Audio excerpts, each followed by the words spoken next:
Baik, bismillahirrahmanirrahim. Assalamualaikum warahmatullahi wabarakatuh. Alhamdulillah arsala rasulahu bil huda wa dinil haqqi liyudhhirahu 'ala ad-dini kullihi wa kafa billahi syahida. Sebentar kayak udah habis ya udah. Alhamdulillah baru banget soalnya. Asyhadu an la ilaha illallah al-malikul a'la wa asyhadu anna sayyidina maulana Muhammadan abduhu wa rasuluhu arsalahu basyiran wa nadhira wa da'iyan wa sirajan munira. Amma ba'd faqad qala ta'ala bisyaitanir rajim bismillahirrahmanirrahim wa ankihul ayama minkum was-salihina min ibadikum wa imaikum. Nikahkan yang masih jomblo-jomblo di antara kalian, hamba sahaya kalian laki-laki maupun perempuan. Catat Pak Wahid, nikahkan bukan nikahi. Kalau nikahkan berarti yang jomblo cari yang jomblo lagi gitu ya. Bukan nikahi Pak Wahid. Kalau nikahi kita kawin dulu ntar. Iyakunu fuqara'a yughnihimullahu min fadlih. Allah janjikan jika kalian saat sebelum menikah berada dalam kondisi fakir, kekurangan, Bu. Halo? Kalau hari ini merasa kekurangan, maka dengan menikah yughnihimullahu min fadlih, Allah akan berikan kecukupan. Orang cukup itu mampu, orang mampu kaya. Allah berikan kekayaan. Dulu sebelum nikah kita boro-boro punya apa-apa. Sekarang Bu, segalanya kita punya. Sekarang sama segala jadi nyambung sekarang. Apaan aja kita punya hari ini kan ya, alhamdulillah. Allah sudah buktikan bahwa jika kalian sebelum menikah belum mampu, dengan menikah insya Allah berikan kemampuan. Iyakunu fuqara yughnihimullahu fadlih. Ya, Allah berikan kemuliaan, kemampuan dari kemuliaannya. Baik, Bapak rahimakumullah, qala sallallahu alaihi wasallam, ya ma'syarul syabab man istata'a minkum al-ba'a falyatazawwaj. Anak muda, jika ada di antara kalian yang sudah mampu, catat Nabi katakan yang dipanggil anak muda Pak Wahid. Anak muda. Kalau anak tua kayak kita, masih boleh ya? ntar tunggu Khadijahnya meninggal.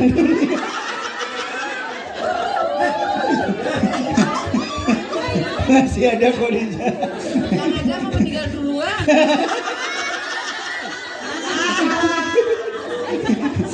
Memang biasanya suami lebih duluan Bu. Apa sebab?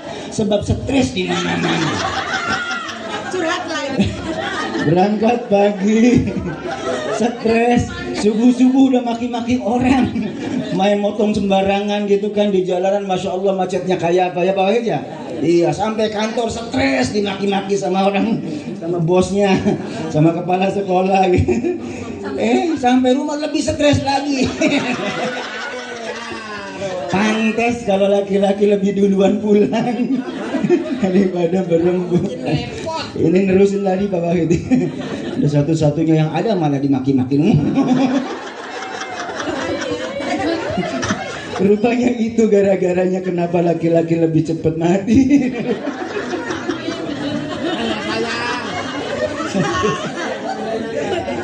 Soalnya kita berdua doang Pak Wahid dikeroyok. Baik, Bapak rahimakumullah, Al-Quran dan hadis Nabi SAW luar biasa tuntunannya. Hadis Nabinya tadi Al-Qurannya nikahkan, wa ankihu al-ayyama. Hadis Nabinya adalah, hai anak muda, yang masyarakat syabab man istata'a minkumul ba'ah. Nabi mencatat, kalau di antara kalian yang ada yang sudah mampu untuk menikah, falyatazawwaj, maka menikahlah.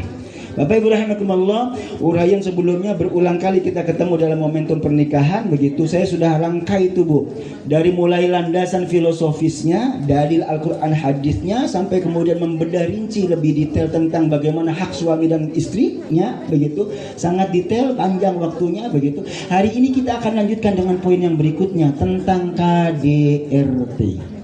Apa tuh Bu? Kekerasan dalam rumah tangga. Jadilah dulu sudah pernah diungkapkan tentang filosofinya. Satu di antara keistimewaan Islam adalah dia mensyariatkan pernikahan. Di saat ada sebagian agama yang melihat pernikahan itu mengabaikan Tuhan, dalam Islam justru pernikahan itu dianggap sebagai ibadah. Apa sebab? Sebab menyelamatkan separuh agamamu. Kata Nabi, pernikahan itu menyelamatkan separuh agamamu. Apa sebab separuh agamamu? Halo Bu, Nabi diprotes, ya Rasul, bagaimana mungkin kita menikah enak-enak? Nah, bahasa sekarang nih gitu. Kok dianggap ibadah? Malah dianggap sebagai menyempurnakan separuh agamamu. Kata Nabi, benar. Bu, halo. Satu, kalau kalian menyalurkan hasrat kalian kepada yang bukan hak kalian, bukan istri kalian, dosa enggak? Dosa ya Rasul. Oh, kalau begitu terhadap istri ibadah. Ya Bu.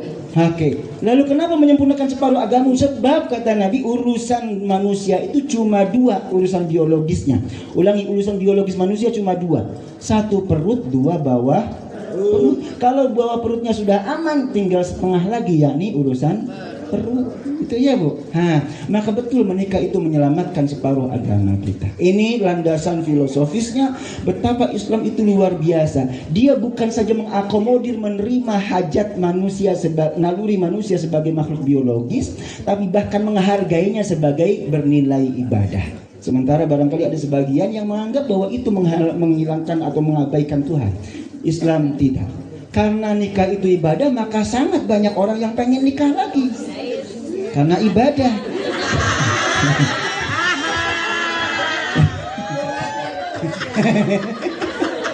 Nggak apa-apa, pengen doang. Kalau laki-laki pengen nambah mabuk, wajar, itu manusiawi aja. Iya. Kemauan ada, kemampuan ada. Yang jadi masalah adalah keberanian.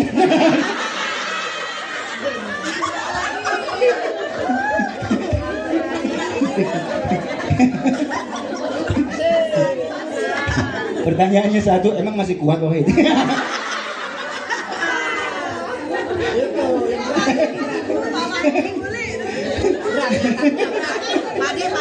Mumpung kesempatan satu-satunya.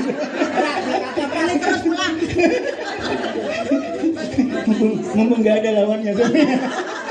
Pulang-pulang nangis. Karena Allah kita sudah pernah itu ya. Betapa luar biasanya Islam terlihat dari syariat agamanya, yakni syariat pernikahan. Oke, hari ini kita akan lanjutkan nih. Hal yang jarang barangkali di forum kita di pernikahan ini saya nggak pernah bawakan temanya, yakni tentang tema KDRT, kekerasan dalam rumah tangga. Bapak Ibu rahimakumullah, ini undang-undangnya sebenarnya sudah dicanangkan 20 tahun yang lalu. Sekarang tahun berapa nih? 2024. Tahun 2004 di saat presidennya perempuan. Kita pernah punya satu-satunya presiden perempuan, yakni Presiden Ibu Megawati. Tahun 2004 nomor undang-undangnya nomor 23, persis seperti RW kita. RW-nya RW 23 ya. Nomor undang-undangnya 23 tahun 2004 sudah diundangkan yang namanya Undang-Undang Anti KDRT, kekerasan dalam rumah tangga. Bapak Ibu rahimakumullah, sampai hari ini barangkali imajinasi kita ketika disebut KDRT, kekerasan dalam rumah tangga itu yang terbetik dalam benak kita Pak Wahid, nggak laki-laki nggak perempuan. KDRT itu selalu yang jadi korban adalah perempuan. Betul Bu? Alhamdulillah pengakuan yang tulus. Itu dulu. Betul. Iya Bu, betul ya kan? Zaman dulu KDRT laki-laki kena perempuan tuh. Sekarang malah kebalikannya. Bener ya kan? Laki-laki yang di KDRT. Nah, tuh. Kalau dulu itu zaman kolonial Bu, sekarang zaman milenial, udah zamannya udah beda. Zaman kolonial betul.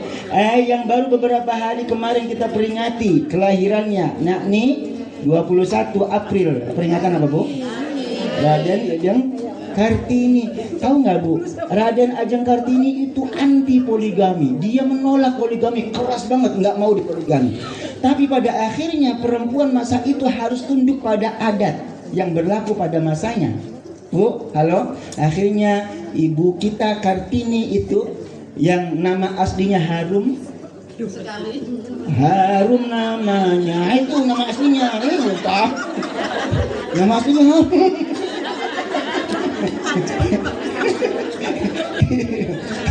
Dan hati-hati loh. Pak itu hebat. Dia pendekar. Pendekar kaumnya. Ibu, pada akhirnya Kartini harus tunduk pada adat yang berlaku masa itu. Ibu kita Kartini menjadi istri yang keempat dari seorang bupati Rembang. Halo, betapa di masa lalu benar-benar perempuan itu didiskreditkan sedemikian rupa. Ya, seakan-akan gak punya peranan dalam kehidupan rumah tangga. Bahkan di masa Nabi, kita tahu lebih parah lagi. Kaum perempuan itu tidak mendapatkan warisan, malah diwarisi. Kalau bapak saya punya istri muda, bukan ibu saya gitu ya, istrinya istri muda, malah lebih muda dari saya, malah misalnya gitu. Bapak saya meninggal, saya warisi itu istrinya bapak. Masya Allah. Zaman itu perempuan dianggap kayak barang, Bu. Nggak punya hak mewarisi, malah diwariskan. Lalu berkembang bahasa belakangan lebih bagus posisi perempuan, tapi masih di masa lalu perempuan itu di zaman kolonial seakan-akan dia adalah second human, manusia kedua. Itu juga salah interpretasi terhadap ayat. Dulu kita sudah pernah ungkap ya Bu. Kalau kita memahami bahwa Siti Hawa itu adalah tulang rusuknya Adam, maka berarti perempuan itu adalah half human, setengah manusia, cuma separuhnya Adam, tidak sederajat dengan Nabi Adam. Itu repot Bu. Ayatnya seakan-akan menginfilkan itu. Surahnya surah An-Nisa ayat pertama.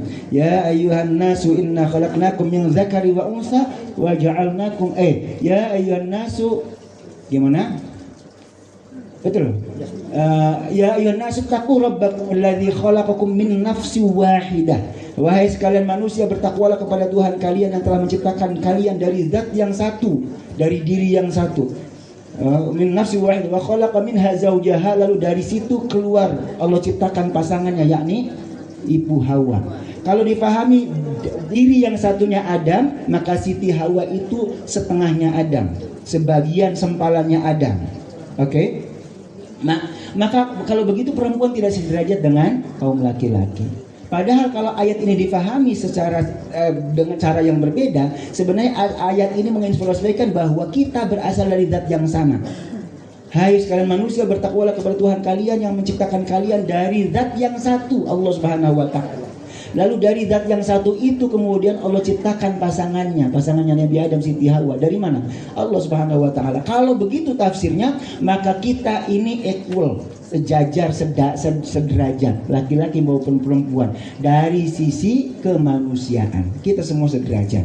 Adapun peran dalam rumah tangga ada aturan lain, yakni surahnya surah An-Nisa, surah yang sama, ar-rijalu qawwamuna 'alan nisa. Enggak mungkin satu mobil dikendarai supirnya dua, supir tetap satu. Ar-rijalu qawwamuna 'alan nisa, dalam rumah tangga memang supirnya laki-laki, tapi suami wajib mendengar kondektur keneknya seperti supir mendengar kondektur keneknya. Maka suami wajib mendengarkan suara istrinya. Itu keseimbangannya, kesetaraannya dalam rumah tangga. Supirnya tetap satu, pengambilan keputusan tetap satu, tapi mendengarkan istrinya sebagai pasangannya. Bapak dan Allah, ini kita sudah urai berkali-kali sebelumnya ya Pak. Betapa dahsyatnya Al-Quran dan agama ini mengurai sedemikian rupa tentang kesederajatan laki-laki dan perempuan. Hari ini semakin terbukti Bu.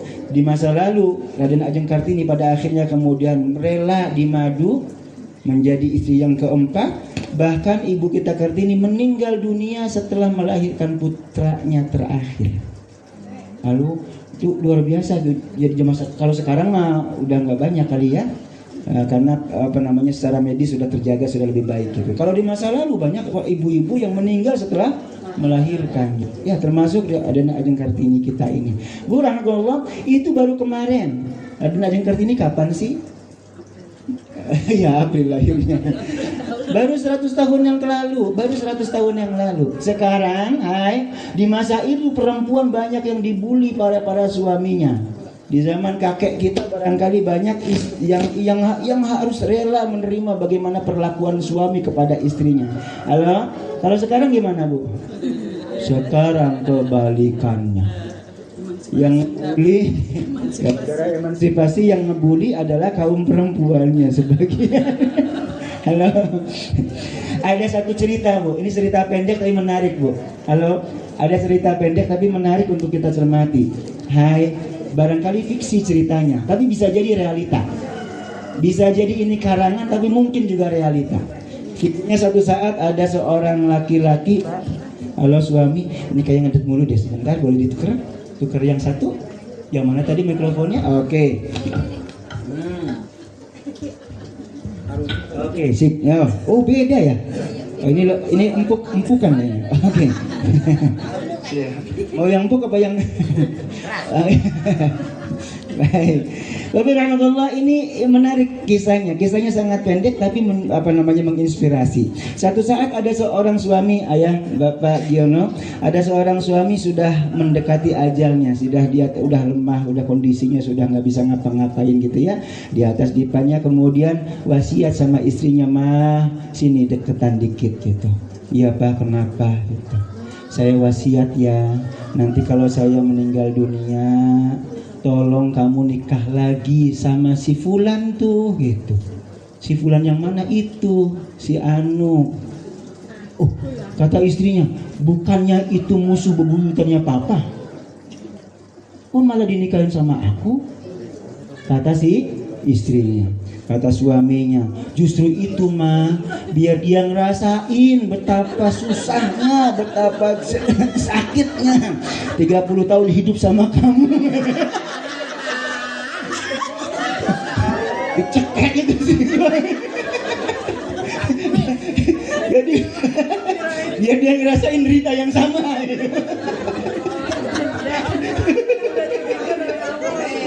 Yo. Halo Bu, di sono, bukan orang sini, bukan. Cuma konon katanya pindahan dari sono. Masya Allah, itu fakta Bu hari ini, Masya Allah. Iya, jadi nggak zaman Pak Ustaz katanya di suami selingkuh kita mewek-mewek gitu. Enggak, suami selingkuh ya kita selingkuh lagi aja. Astagfirullah. Jadi ternyata ini undang-undang KDRT bukan untuk melindungi perempuan saja, tidak, tapi juga melindungi laki-laki.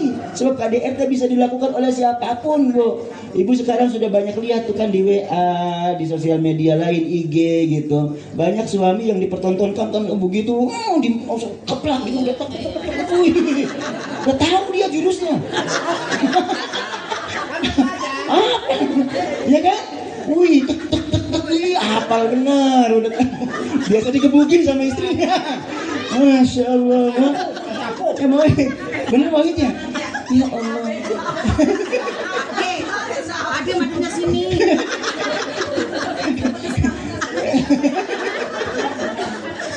Ibu Bapak, ternyata betul KDRT bukan hanya suami kepada istrinya. KDRT bisa dilakukan oleh istri kepada suaminya. Halo, kita nih para suami Pak Wahid, ya Allah kesiksanya luar biasa.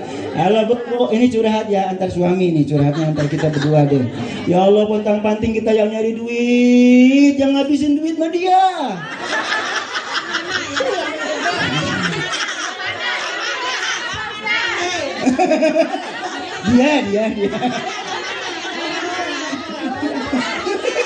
Dia. Berarti ada yang lain.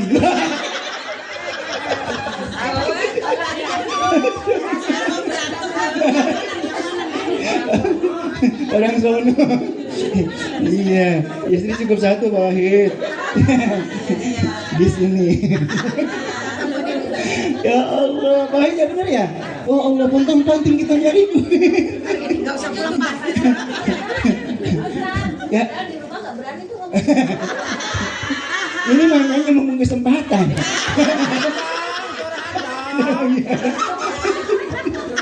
Ya Allah. Bapak Ibu rahimakumullah, silakan nanti setelah ini pulang sampai rumah Bu Bapak baca-baca silakan. Itu undang-undang anti KDRT nomor 23 tahun 2004, 20 tahun yang lalu. Luar biasa loh. Luar biasa isinya. Ancaman hukumannya dahsyat, nggak main-main. Bu, halo, yang menyakiti itu ternyata tidak harus fisik, tapi juga mulai dari verbal. Kata-kata dikira, halo Bu, kata orang Melayu dulu kan, lidah tidak bertulang, ucapan isu, ya itu kan, lidah tidak Bertulang. Halo, kalau disentil ya sih sakit memang gitu, tapi dalam hitungan menit barangkali hilang. Digeplak sakit merah biru sedikit gitu, besok hilang. Tapi kalau tutur kata yang jelek, tuh dasar itu seumur-umur terus dikenangkan ya, dikatain jelek tuh, ya Allah, lukanya tuh begitu dalam gitu ya. Halo, kalau ada aja kesempatan yang lain, nyari yang lain tuh, gara-gara kata-kata yang ya.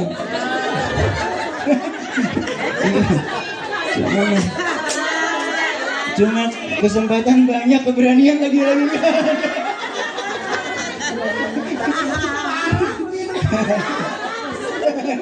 Lost goal.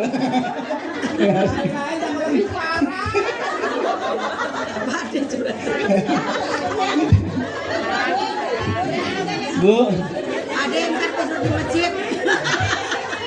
yang bisa diperkarakan itu ternyata bukan hanya yang terbukti secara fisik, bully fisik, tapi juga bully verbal. Itu bisa diperkarakan. Kalau ibu nggak terima bisa diadukan ke pengadilan. Kalau suami nggak terima bisa diadukan ke pengadilan. Ibu ancamannya dahsyat, bisa 5 tahun penjara hanya gara-gara mulut yang nyablak gitu. Bahasa kita nyablak ya kan. 5 tahun penjara atau ancaman dendanya adalah 50 juta. Kalau dasar lu gitu doang 50 juta. Itu. Kalau nyakiti fisik lebih parah lagi, itu ancamannya bisa 10 tahun penjara dengan ancaman 100 juta. Halo, lebih parah lagi Bu, maaf kalau sampai melukai fisiknya itu lebih berat, itu ratusan juta. Hai, jangankan urusan yang begitu KDRT-nya Bu, Pak, ya bahkan maksa istri ketika istri nggak mau, nggak boleh kalau itu kurang, nggak boleh.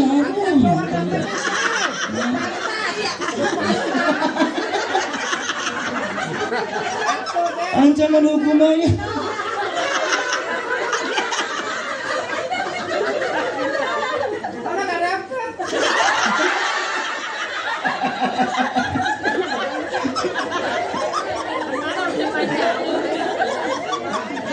ngeri Bu, betul ngeri. Ya Allah, kalau sampai melukai dan lukanya permanen. Kalau sampai ada di antara kita yang melukai pasangan kita dan lukanya permanen yang menyebabkan dia tidak bisa normal hidupnya begitu, itu ancaman penjaranya 15 tahun sampai. Halo, dengan nilai rupiahnya dendanya 500 juta. Masya Allah. Soalnya kan gebugin istrinya atau istri gebugin suaminya sampai pengkor itu. Ampun. Misal Mbak Dila, ini mohon maaf ya belak-belakan kita mah, karena sudah ngajinya udah panjang gitu ya. Di akhir mohon maaf misalnya ini barangkali ya saya nyambung lidahnya bapaknya Pak Giono. Nanti Pak Giono boleh pesen sama calon menantu. Nah, ini Dila apa Dela? Dila ya. Dila saya besarkan dengan cucuran keringat darah dan air mata. Kalau kamu besok sudah nggak cinta lagi sama dia, nggak usah digebukin, balikin aja ke saya. Gitu Pak Giono, pesankan itu ya. Mbak Dila, kalau suami nggak sayang sama Mbak Dila, nggak usah dipertahankan. Mati 1 tumbuh 1000. Rawe-rawe rantas malang-malang putung dia nggak. Dia nggak ada, masih ada aku.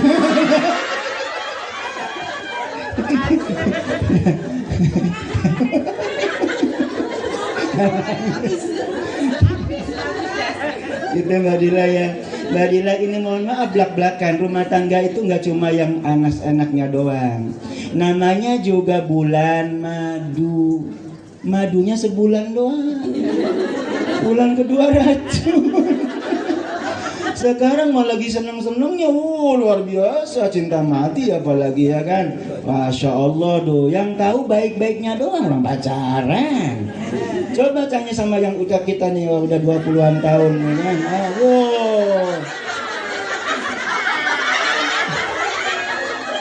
Waktu pacaran kalau kentut dia 4-4 Mbak Dila ya kan. Sekarang, woi, kenceng-kencengan. Oh, orangnya asli. Sangkanya.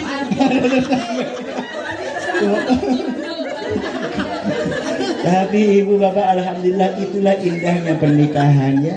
Ketika sudah menjadi sejoli, sehidup semati 20 tahun, apalagi sudah lewat gitu, sudah tidak ada lagi ya. Memang sudah tidak ada lagi jarak, tidak ada lagi jeda di antara kita berdua gitu. Sudah menjadi satu kesatuan. Ya, Mbak Dila jangan cuma terima kelebihannya, tapi juga terima kekurangannya. Calon suami Mbak Dila pasti banyak kekurangannya, manusia masih. Kalau nggak ada kurangnya mah malaikat kali, ya gitu. Begitu juga kitanya, Mbak Dila pasti banyak kekurangannya. Ya, pasangan ini saling melengkapi. Yang satu kanan, yang satu kiri memang beda. Tapi justru karena yang satu kanan, yang satu kiri, malah kemudian jadi bisa jalan lurus ke depan begitu ya.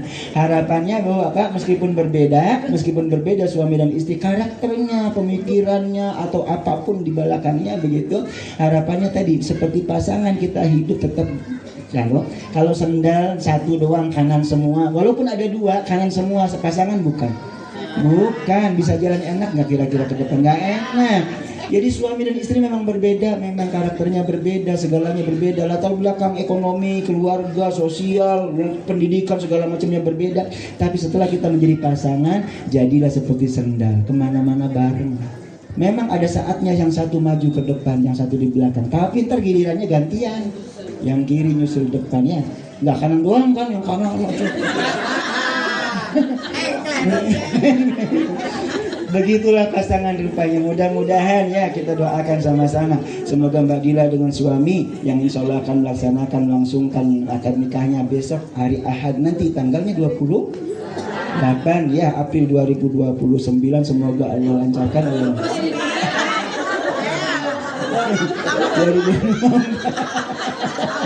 2024 semoga insyaallah. Iya, saya ingat caleg 2029 pemilu lagi. Iya, insya Allah lancar, Allah mudahkan semua langkahnya, Allah jadikan rumah tangganya keluarga yang sakinah, insya Allah Allah mudahkan rezekinya, ya menjadi kebaikan untuk dirinya, keluarganya, insya Allah kemudian melahirkan generasi yang soleh-solehah, amin ya Allah rabbal alamin.